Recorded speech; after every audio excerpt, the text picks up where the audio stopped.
Where is Walt Disney World? Chapter 2, Building Disney World. About 3 weeks after everyone found out Disney was buying all that Florida property, there was a press conference. Walt said the new park would be the biggest thing we've ever tackled. At Disney World, he planned to include some of Disneyland's most popular attractions. One was called It's a Small World.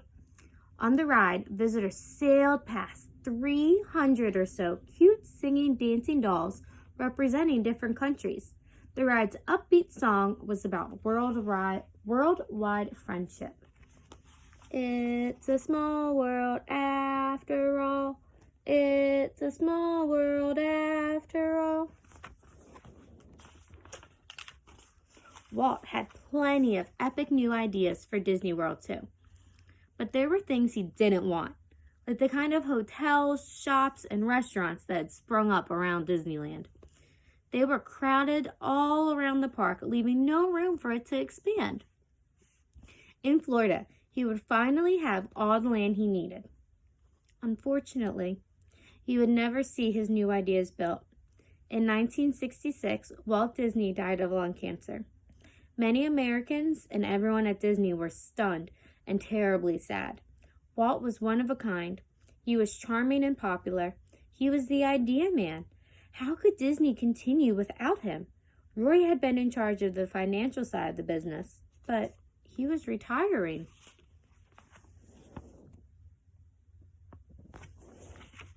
Now what? Since the Disney World project had been so important to Walt, Roy decided that retirement would have to wait. He was determined to make the new park happen. Without Roy, Disney would not have been built. The job would be huge and overwhelming, almost like organizing many battles for a war. 2 military men were put in charge, Admiral Joe Fowler and General Joe Potter. Joe Fowler was an architect-engineer who had served in the Navy designing and building ships.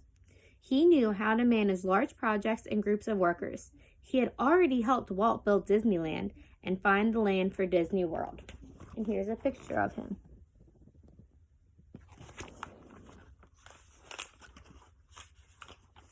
Walt had always insisted on the best for his projects.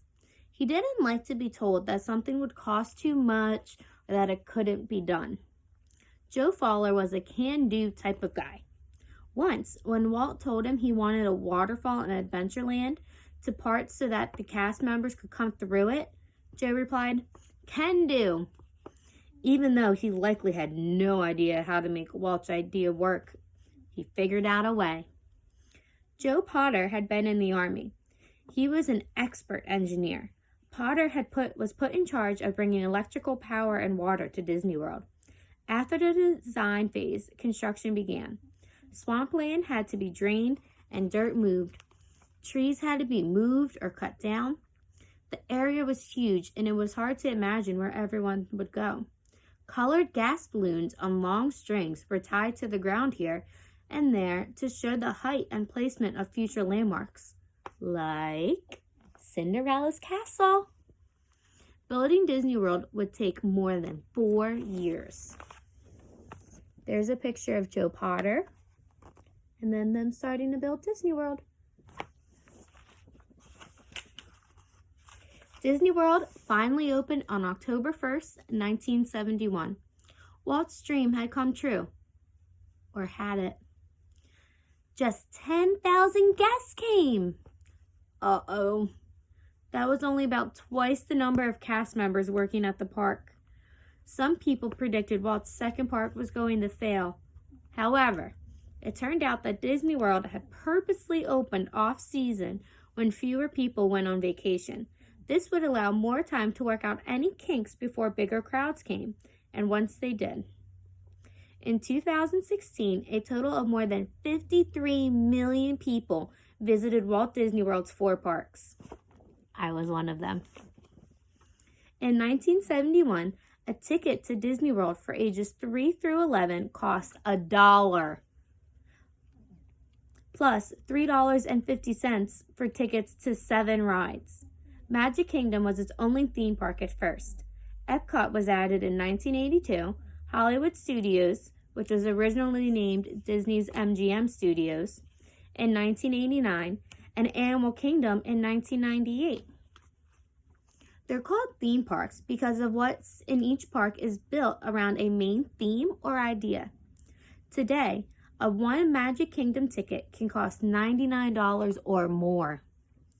Originally, Walt's plan had been to name his Florida location simply Disney World. However, Roy wanted to honor his brother and help people remember him. Today, the official name Roy chose decorates the brightly colored entrances on the road to the resort that read Walt Disney World, where dreams come true.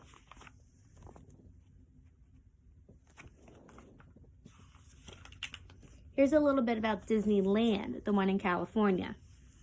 16 years before Disney World, Walt built his first theme park, Disneyland. It was to be a new kind of amusement park where kids and grown-ups could have all family fun. They could meet Mickey Mouse and other Disney cartoon and fairy tale characters and ride a train like the ones from Marceline. Would that idea work? Before building Disneyland, Walt studied the competition. Their amusement parks were mostly messy and dirty. Their workers didn't seem happy or friendly. He knew he could do better.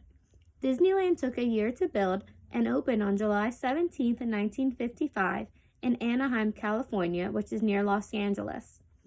There were big problems on its first day. Some rides were broken or not ready.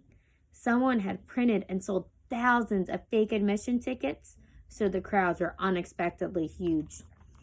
It was a hot 100 degrees. There wasn't enough water. The new asphalt walkways turned gooey and people's shoes got stuck. It wasn't long until everything was running smoothly, though. Now, Disneyland is called the happiest place on earth. There are also Disneylands in Europe and Asia. That's a picture of Disneyland, and I've been there. And that's the end of Chapter 2.